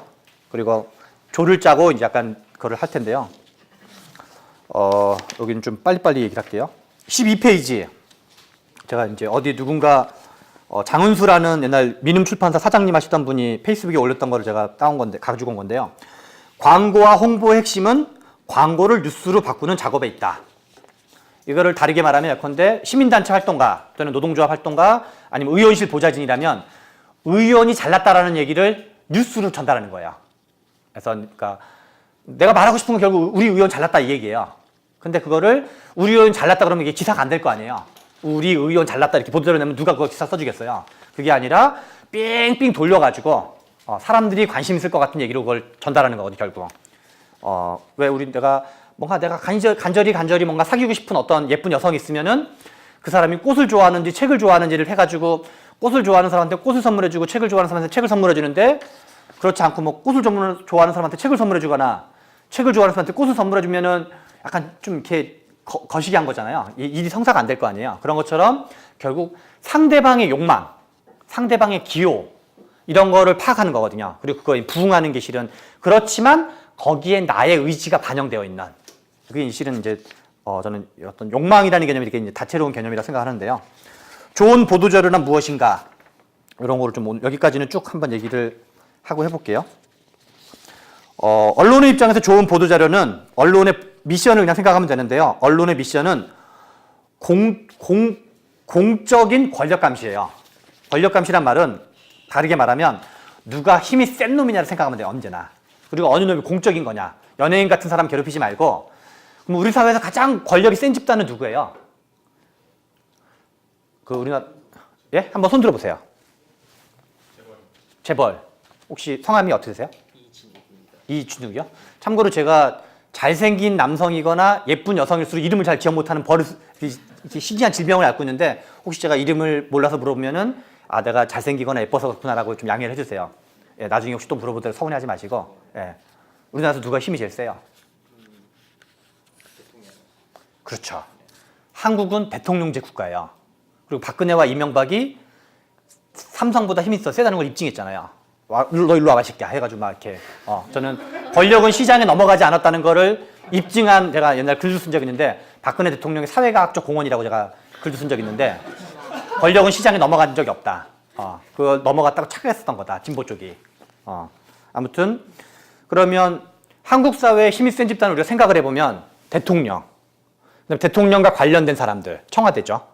그다음에 대통령과 관련된 장차관들, 그다음에 이게 이제 정치 권력, 그다음에 관료들, 고위 공무원들, 그다음에 전체 국가 중에서 그러니까 막스 베버에 의하면 국가의 본질은 폭력의 독점 조직이거든요. 폭력을 관장하는 조직들, 군대, 검찰, 법원, 경찰, 이게 폭력을 관장하는 조직이고, 그다음에 이제 어떤 돈을, 우리의 재산권을 뺏어갈 수 있는 집단들, 공정거래위원회, 금융위원회, 국세청, 기획재정부 뭐 이런 등등, 이제 규제 권력을 주로 하고, 그래서 이쪽들이 힘이 센 집단들인 거고, 그거는 국가의 정의로부터 비롯되는 거예요. 국가는 정치 권력과 관료 권력이 국가의 정의 핵심이고, 그다음에 이제 경제 권력, 그건 대기업, 재벌 이쪽인 거고.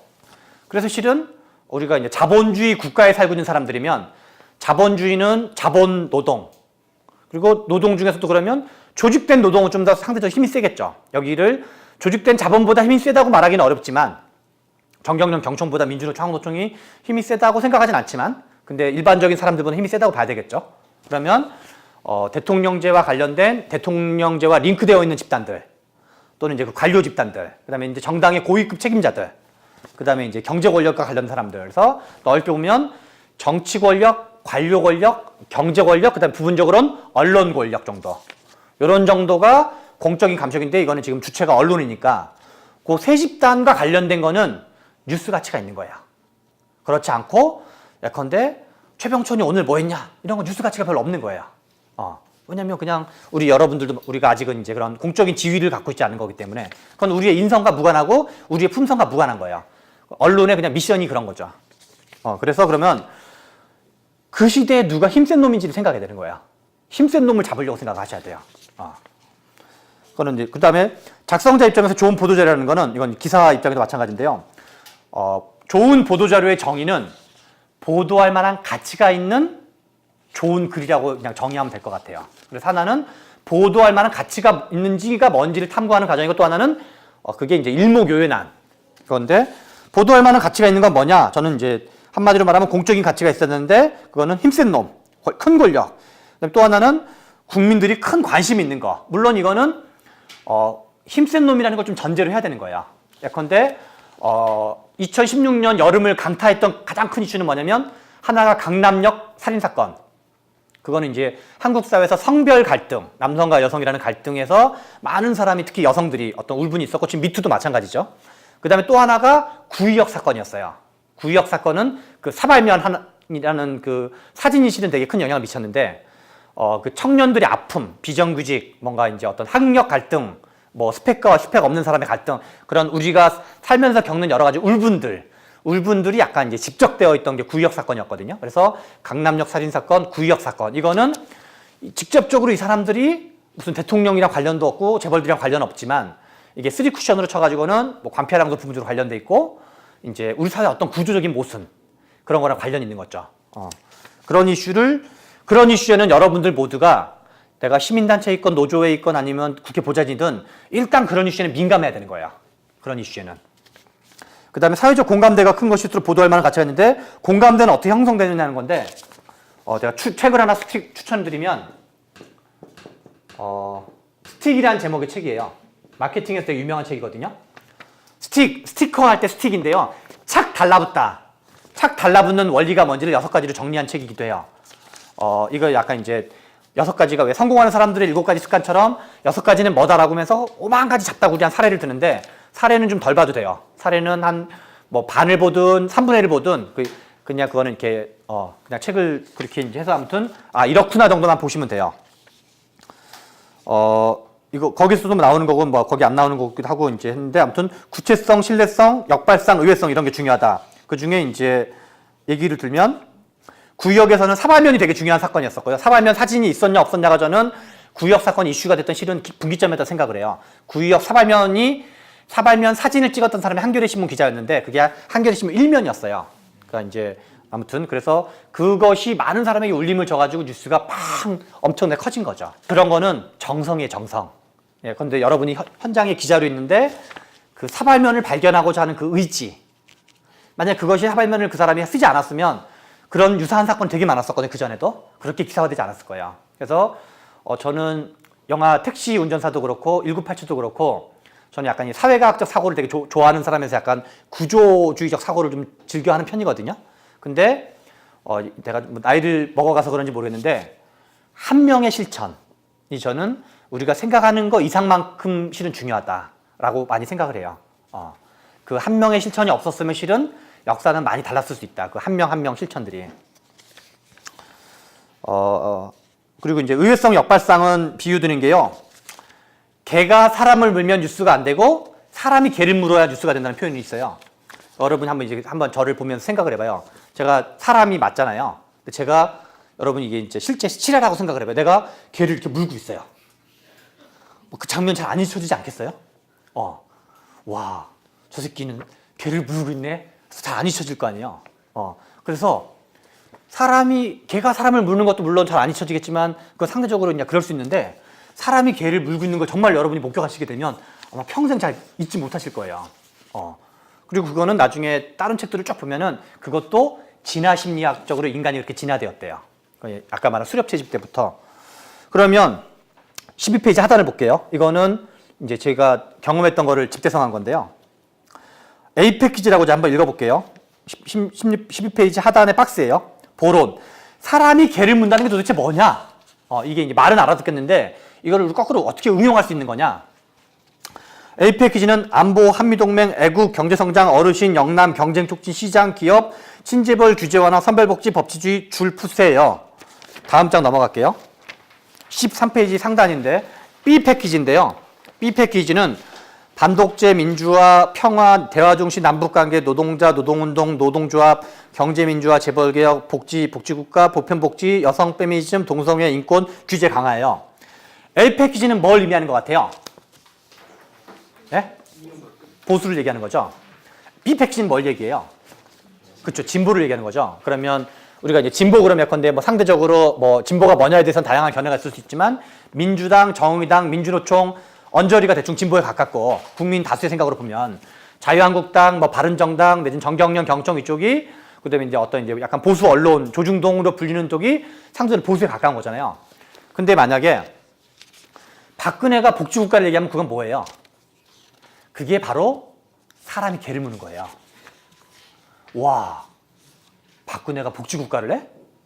그러니까 그때 뉴스가 된 거예요, 실제로. 박근혜가 복지국가랑 경제문제를 한다 그러니까 뉴스가 되는데 그때 만약에 민주당이 저는 박근혜보다 경제민주랑 복지국가를 더 세게 하겠습니다. 그럼 그건 뭐예요?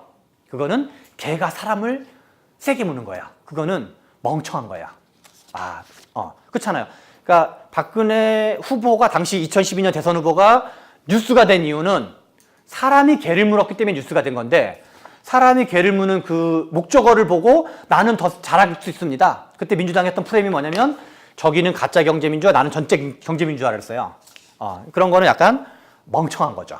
그런 이제 이런 강의를 그분들은 들으셔야 되는데 그러면 거꾸로 그러니까 그게 이제 사람이 개를 무는 대표적인 건데 그럼 민주당은 어떻게 해야 돼요? 막 그런 경우는 예컨대. 지환 씨. 강한 안보 보수의 프레임을 그렇죠. 근데 보수의 프레임을 하다가 어떤 경우가 있을 수 있냐면 너 이 새끼야 사쿠라 취급을 당할 수가 있어요. 너 사쿠라지 새끼야.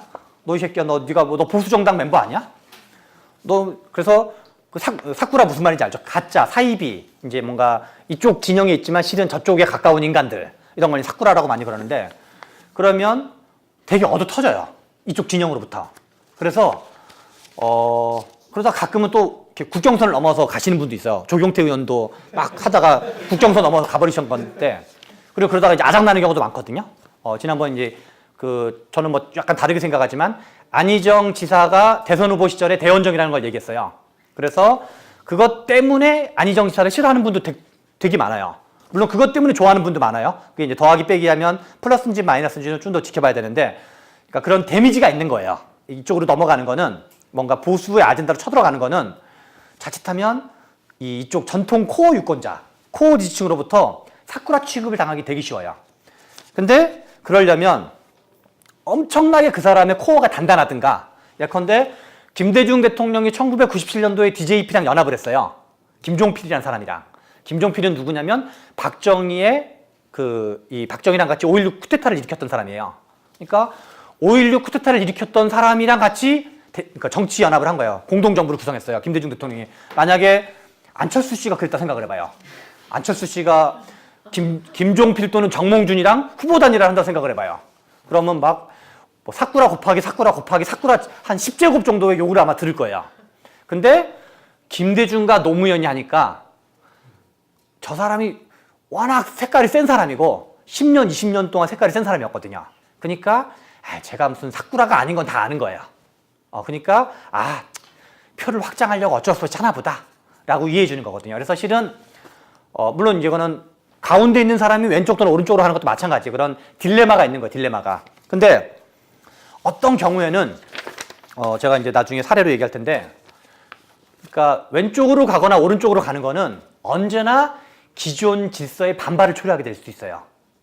그래서 이게 리스키한 선택이에요. 위험을 가지고 있는 선택인데 근데 만약에 고도로 이 진보의 프레임과 보수의 프레임에 대해서 고도로 능통하면서도 내가 사회과학적인 안목이 있으면 어떤 게 할 수 있냐면 예컨대 빈곤과의 전쟁을 하겠습니다라는 테마를 만약에 했다고 쳐요. 빈곤과의 전쟁을 하고 불평등과의 전쟁을 하겠습니다. 그러면서 어르신 복지를 강화하겠습니다. 이런 만약에 누가 프레임을 했다고 쳐요. 그러면 우리나라에서 빈곤은 진보가 주장하는 거겠어요? 보수가 주장하는 거겠어요? 상대적으로. 진보가 주장하는 거죠. 근데 제가 그동안 공부해봤던 거에 의하면 빈곤의 실체 거의 대부분이 어르신들이에요. 그러니까 어르신은 지금 보수로 돼 있잖아요. 그럼 이런 거는 이렇게 넘나드는 거예요. 진보 이슈스러운 것처럼 보이지만 타겟팅은 또 보수인 거예요. 그래서 진보의 가치에 외배되지 않으면서도 저쪽으로 쳐들어가는 거예요. 이런 게 실은 더 고차원적인 전략인 거죠. 이거는 결집을 흐트러뜨리지 않는 확장 전략이에요. 그래서 제가 이제 나중에 하는데 했던 것 중에서 소비자가 더 좋아지는 경쟁 촉진 3법이라는 걸 제가 한 적이 있어요. 이제 민주연구원 파견 나갔을 때 그게 뭐냐면 부제가 여기 한번 우리 볼게요. 나눠준 보도자료 모음 자료 한번 볼게요. 거기에 표지 목차 2페이지 중간쯤에 나와 있는 이 다이아몬드 2번에 방가로 4번 여기 제목만 볼게요. 그냥 사람이 괴를 물어야 이슈가 된다. 역발상 당조직 에토스의 만남이라 표현되어 있는데요. 생활정치, 민생 이슈 시동 걸다. 경쟁 촉진 3법 정책 토론회. 맥주는 맛있게 통신비는 부담 없이 차수리비는 저렴하게. 이거의 페이지가 33쪽인데요. 33쪽으로 한번 가볼게요.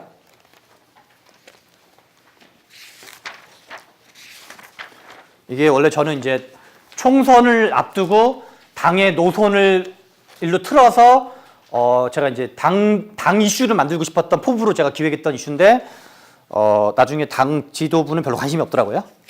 그래서 그런 거가 관심이 없는 정당이라는 걸 알게 됐었는데 몇 가지 이제 굵은 글씨만 볼게요. 생활정치, 민생 이슈 시동 걸다. 경쟁 촉진 3법 정책 토론회. 맥주는 맛있게 통신비는 부담 없이 차수리비는 저렴하게. 맥주, 통신비, 차수리비의 공통점이 뭐냐면 재벌 독과점 이슈예요. 그래서 일종의 우리나라 진보 중에서 NL과 PD는 한국 사회를 약간 그러니까 한국 사회에서 NL과 PD는 원래 공산주의 체제를 지향하던 정당이어가지고 여기는 독점에 대한 대안이 원래 국유화론이었어요. 그래서 언제나 결론은 버킹검인데 그게 국유화였어요. 국유화. 항상 해법이 국유화인데 자유주의 중에서 약간 진보적 자유주의 또는 삼인주의에서 약간 말랑말랑한 삼인주의의 이쪽 입장은 독과점에 대한 대안이 경쟁 촉진이었어요. 그러니까 이게 실은 같은 운동권이지만 사상적 계보가 약간 다른 거예요. 경제학적 계보가 좀 다른 건데 그러면 그런 관점에서는 재벌을 독점 세력으로 보는 거고 경쟁 촉진 해법이 되는 거예요. 그러면 시장 기업 경쟁은 원래 경제학 교과서의 핵심 내용이고 그리고 보수가 맨날 떠드는 거거든요. 근데 저의 소신이기도 한데 우리나라 재벌은 보수일지 모르지만 시장 기업 경쟁 세력이 아니다. 그래서 저는 시장 기업 경쟁이라는 경제학 교과서의 핵심 내용을 가지고 그걸 우리가 다시 뺏어오고 그래서 그걸로 시장 기업 경쟁이라는 프레임으로 재벌을 공격해야 된다가 제 생각이에요. 그런 문제의식을 가지고 만든 토론회가 원래 이런 토론회였어요. 되게 전략적 문제의식을 담은 건데 여기 이제 그냥 큰 제목만 볼게요. 밑에 역발상의 정치, 보수의 언어로 보수 기득권의 허구성을 무너뜨릴 것이다. 밑에 경쟁 촉진 3법의 방법론적 특징 요것만 읽고 마치는 걸로 할게요. 또한 내용적으로 볼 때 경쟁 촉진 3법 정책 토론은 다음과 같은 특징을 갖는다. 이거는 이제 20세기 경제사 논쟁, 그다음에 이쪽 진영과 저쪽 진영의 각종 논쟁들이라든가 어떤 이쪽 진영의 경제학적 베이스, 저쪽 진영의 경제학적 베이스, 그리고 이쪽 진영의 경제학적 베이스가 갖는 장점과 단점, 한계, 그다음에 편향 이런 걸 이제 제 딴에 종합 정리한 저의 전략이었던 건데, 첫째, 시장과 경쟁의 장점을 적극 수용하며 경쟁 촉진이라는 프레임을 사용하고 있다. 둘째, 그간 진보가 공급자만 중시 여기는 경향이 있었는데 공급자와 더불어 소비자 주권의 중요성을 강조하고 있다. 셋째, 그간 진보가 내수 활성화, 소득주 성장 등의 수요 측 대안을 강조한 점이 있었는데 기업 경쟁 등의 공급 측 대안도 적극적으로 강조하고 있다. 어쩌고저쩌고. 그리고 맥주, 통신 및 차 수리비는 되게 생활 체감형이 높은 이슈예요. 뭐 이런 식으로. 그러면 예컨대 지금 다시 아까 전에 사람이 개를 무는 이슈라고 표현했는데 역발상이기 때문에 참신하니까 이슈가 되는 거고, 그러니까 그걸 이제 의외성, 여기 스틱이라는 책에서 의외성이라고 표현하고 이제 역발상, 참신함이랑 같은 말의 다른 표현인데, 그거는 언제나 사람이 개를 물어야 되고, 근데 여러분들이 사람이 개를 물면 자칫하면은 진영을 이탈해가지고 국경선을 넘어갈 수 있다. 나는 실은 아니었다고 생각했는데 어느 순간에 내가 이제 국경선을 넘어가 있을 수 있는데, 그러려면 이쪽 진영의 주장 전체의 장단점, 저쪽 진영의 주장 전체의 장단점을 이해하면서도 그거를 업데이트하는 정도의 내공이 원칙적으로는 돼야지만 이탈 없이 확장하는, 그러나 역발상적인 것을 동시에 충족시키는 게 가능하다. 그래서 이제 공부는 항상 열심히 해야 된다. 뭐 이런 건데요. 오늘은 여기까지만 얘기를 하고 오늘은 여기까지 얘기를 하고 몇 가지 제가 숙제를 드릴게요.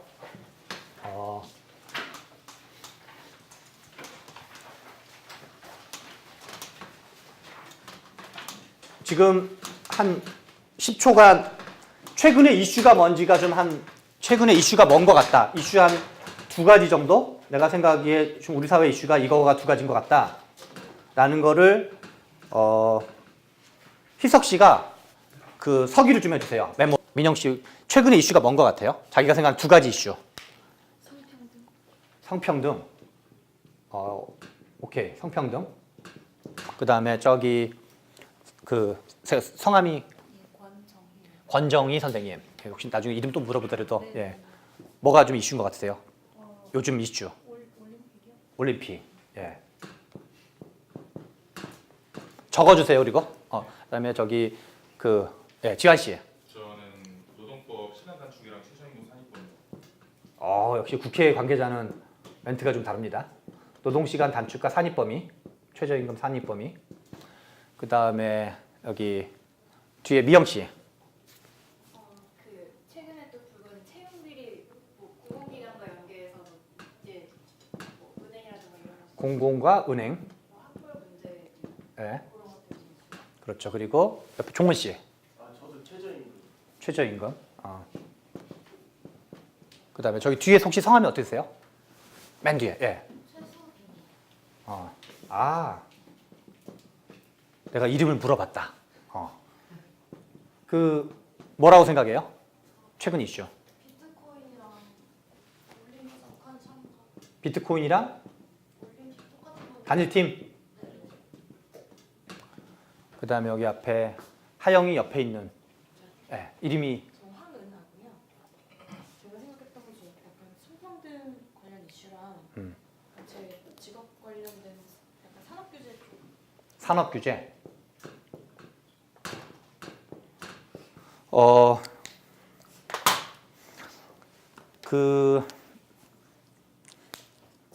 이게 지금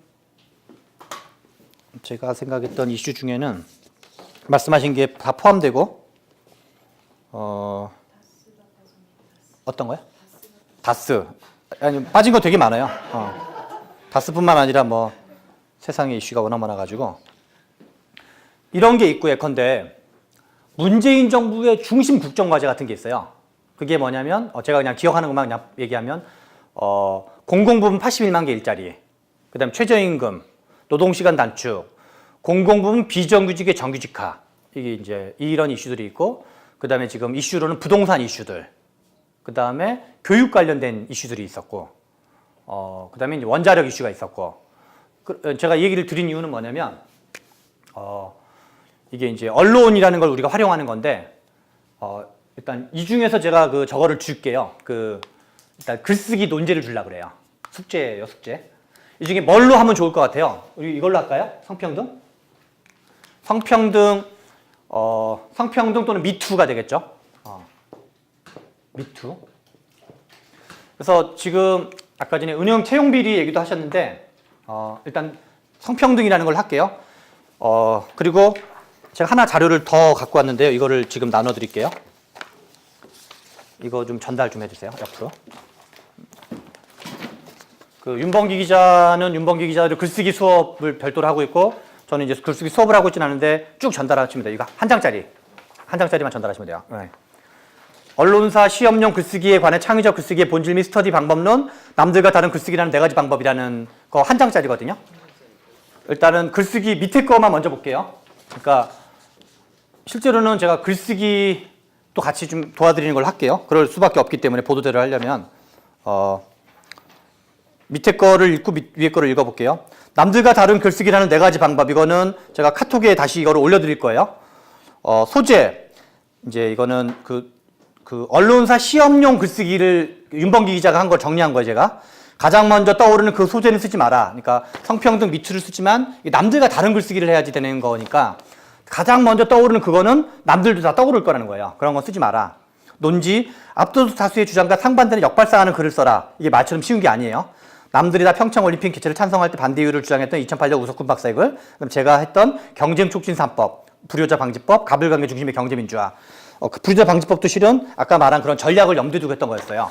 이제 민주당이 어르신 이슈를 대한노민당이랑 같이 뭐 이런 전략을 원래 담고 있었던 거고, 세 번째는 상대방의 반론을 소개 및 수용하고 논리적으로 반박하라. 그러니까 나의 주장에 대해서 한편 이렇게 얘기할 수 있는데 그렇지 않다. 이렇게 이제 발반박하는 거. 근데 문장은 짧게 단문으로 쓰고 한 줄을 넘지 않도록, 한 줄을 넘을 수 있는데 아무튼 단문으로 쓰고 2가지식으로 써라. 2가지식이란 주장 먼저, 논거 나중, 이게 2가지식이거든요. 그리고 위에 걸로 보면 이거는 윤범기 기자가 동영상으로 설명했던 거를 제가 글로 정리한 내용이고요. 위에 거는 이제 제가 썼던 건데, 그냥 밑줄 동글뱅이 있는 것만 볼게요. 맨 윗줄은 논적이 있는 글쓰기를 하는 게 제일 중요해요. 논적. 그러니까 적을 항상 상정하고 글을 써야 돼요. 그래야지만 주장이 선명해져요. 예컨대 성평등 그러면 막연하게 성평등은 중요하다 이런 게 아니라 우리 사회에 어떤 팽팽한 주장들이 있잖아요. 예컨대 지금 뭐 이제 어제 최영미 씨가 해가지고 그 사람이 훼손하지 마라 뭐 이런 아무튼 이제 연로 많이 되는 시인이 됐건, 그러니까 일단 쟁점이 먼저 파악을 하셔야 돼요. 그러니까 미투나 성평등이나 여러 가지 쟁점이 있을 수가 있잖아요. 예컨대 이게 그래서 쟁점을 먼저 파악하지 않는 글쓰기는 아무 의미 없는 그냥 자기 생각을 쓰는 거고, 언제나 논쟁적 글쓰기를 하는 거예요. 논쟁으로 내가 뛰어드는 거예요.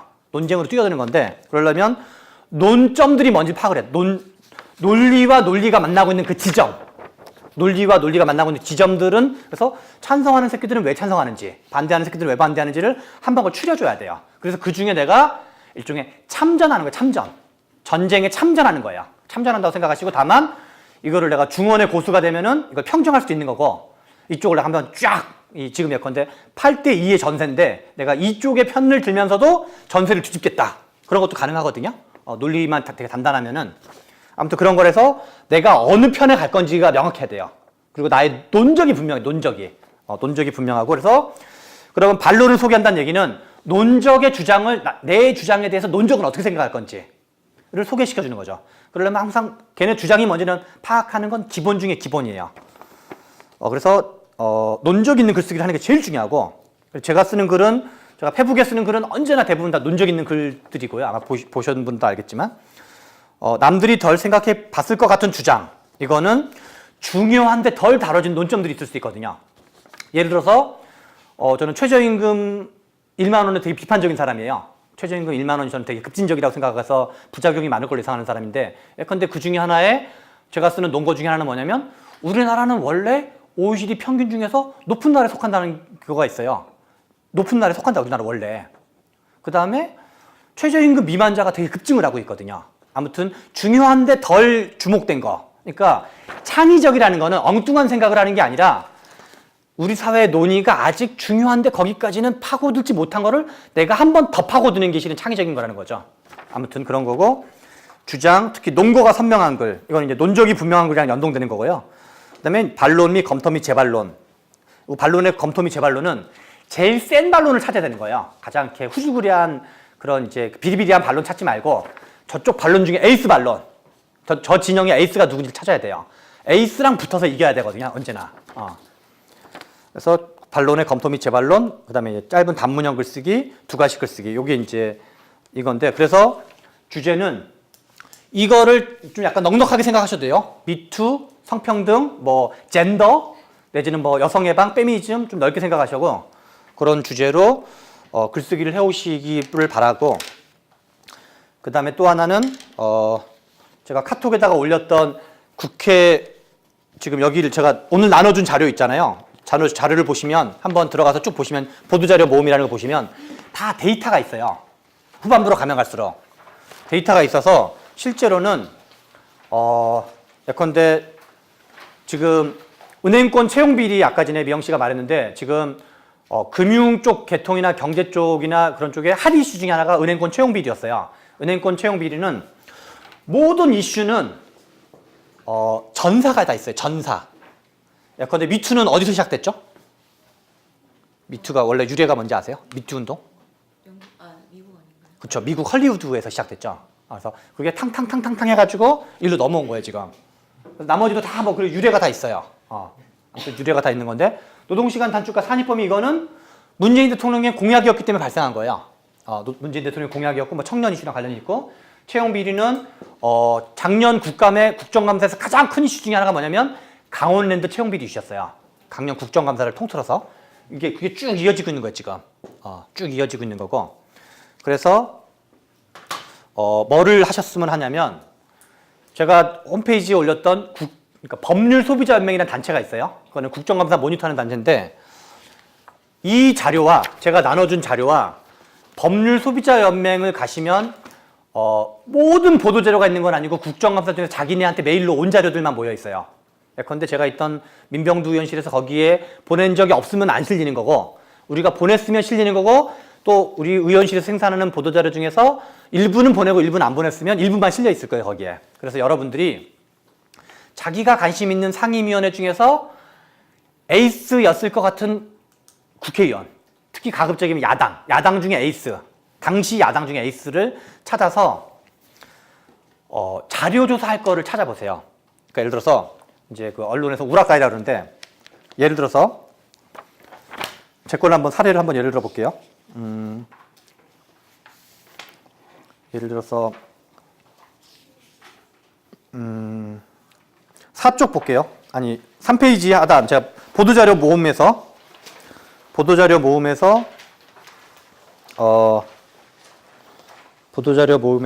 예를 들어서 그 다이아몬드 4-1을 볼게요. 47쪽이라고 되어 있는 거. 상가 공실률 10% 넘는 지역 11개 중 11개의 다이라고 칩시다. 그러면 이게 47쪽이니까 47쪽으로 넘어가 볼게요. 47쪽으로 넘어가셨나요?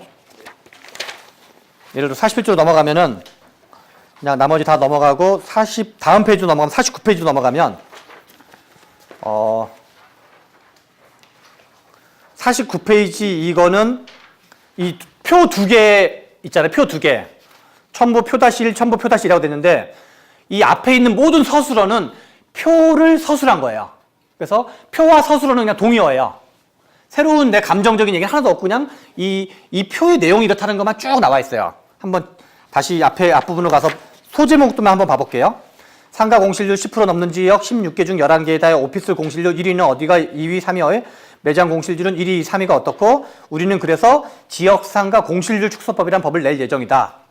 왜냐하면 지역상가 공실률이 높다는 것은 수요 공급의 정책 실패를 의미하고 어쩌고저쩌고 한다. 그리고 그냥 그 굵은 소제목만 보면 빈 사무실 상가 공실률 10% 이상인 지역은 16개 중에 11개에 달한다. 그러면 지역구 의원들은 되게 민감한 이슈인 거예요. 우리 동네가 공실률이 제일 많아?